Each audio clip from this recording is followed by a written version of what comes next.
কি হবে সে কোনো একটা রাত্রিতে অবশ্যই তুমি শবে কদর পেয়ে যাবে।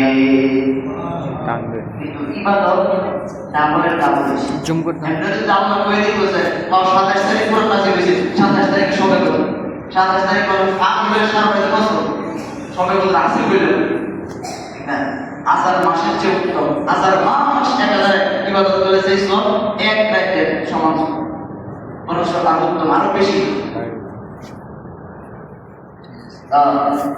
এজন্য আল্লাহ বলেন দেখুন নির্ধারিত ডেট তারিখ জানাইছি না প্রতি বেজুর রাতে ইবাদত করো এমনি করলে এক রাত অহংকার বাবা আছে অহংকার বা 7 রাত না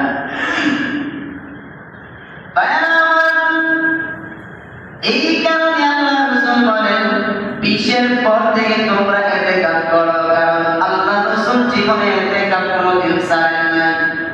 রাসূল সব সময় প্রতি বছর ইতিকাফ করেছেন, কোন বছর 10 দিন, কোন বছর 20 দিন, কোন বছর পুরো মাস ইতিকাফ আল্লাহ রাসূল করেছেন। নবী সাহাবায়ে কেরাম শত শত সাহাবায়ে কেরাম একসাথে মসজিদে নববীর মধ্যে ইতিকাফ করেছেন। যখন মসজিদে নববীর ভিতরে জায়গা আর হয় না তখন নিজের ঘরের মধ্যে হইল ইতিকাফের সুন্নাত আদায় করে গেছেন। ভাইরা ইতিকাফ করলে অনেকগুলো লাভ হয়। এক নাম্বার লাভ হলো ইতিকাফ করলে তুমি কিন্তু অবশ্যই শবে কদর তুমি পাইয়া যাবে। অবশ্যই শবে কদর তুমি শবে কদর বুঝতে হইবে না, অবশ্যই শবে কদর তোমার সাথে আইসা দেখা করবে। মসজিদে লোক থাকবে ঘুমাই পারে মসজিদে ঘুমাবে তার মসজিদে থাকবে যাই আল্লাহ মিলা করো তসবি করবো প্রাণশী করবো সহজা বিরত থাকবে আদি আছে সহজা পয়সা দিচ্ছে তবু আল্লাহ সহজা পয়সা দিচ্ছে যদি মসজিদে যাই বৃষ্টি কেটে ভিতরে যদি মসজিদে যাই অবশ্যই সর্বগত তার সাথে দেয়া হয়ে যাবে।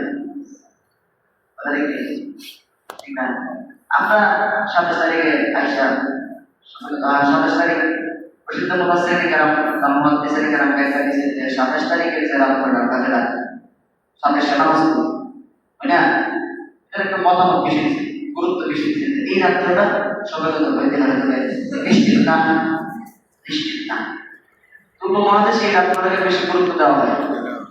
আমরা প্রতি বেজুর রাতে ইনশাআল্লাহ গুরুত্ব দিই খেয়াল করে দেখবেন প্রতি বেজুর রাতে তার আগে পরে বেদিনের আগে আমরা কিন্তু সবাই ধরে রাখতে নজ করি না উদ্দেশ্য কিটা যদি সবে ভিতরে আসতে হয়ে যায় আমার নাম তো সবে ভিতরে রাতে 2 রাত তাহে এটা উদ্দেশ্য কি বলি আমার নাম তো তাহে সবে আমরা সাথে বেশি গুরুত্ব দিই। আমরা ইনশাআল্লাহ প্রতিটা বেজুর রাতটাকে গুরুত্ব দিই এতে করে সবে কদর আমাদের আগে আসবে ইনশাআল্লাহ।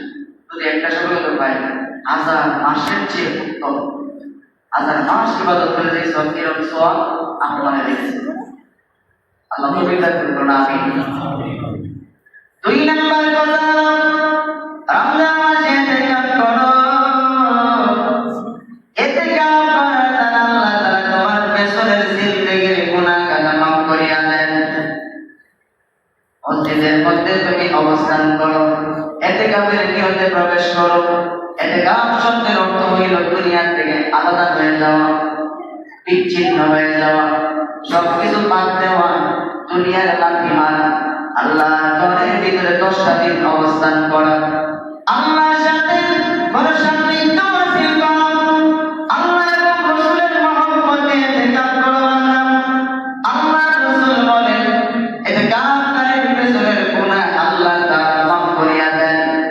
আর 10টা দিন বান্দা মার পেটের ভিতর থেকে যেরকম শিশু বাচ্চা বেগুনা মাসুম দুনিয়ার মধ্যে আসে ইতিকাফ করা অবস্থায় বান্দা যদি আল্লাহর দরবারে তওবা ইস্তেগফার করতে পারে, কোরআন তিলাওয়াত আর যদি 5 ওয়াক্ত নামাজ অবশ্যই জামাতে থাকবে, পবিত্রতার সাথে সহি শুদ্ধভাবে সুন্দরভাবে যদি ইতিকাফ সে বান্দা করতে পারে নবীর তরিকায় মসজিদ থেকে যখন বের হইবে তওবা ইস্তেগফার সব সময় তো করবে।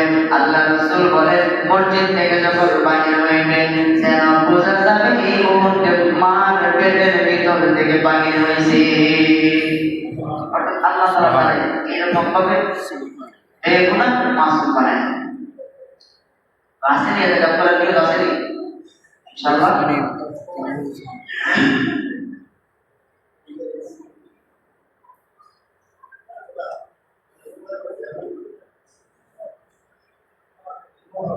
বেশি দূর হয়েছে।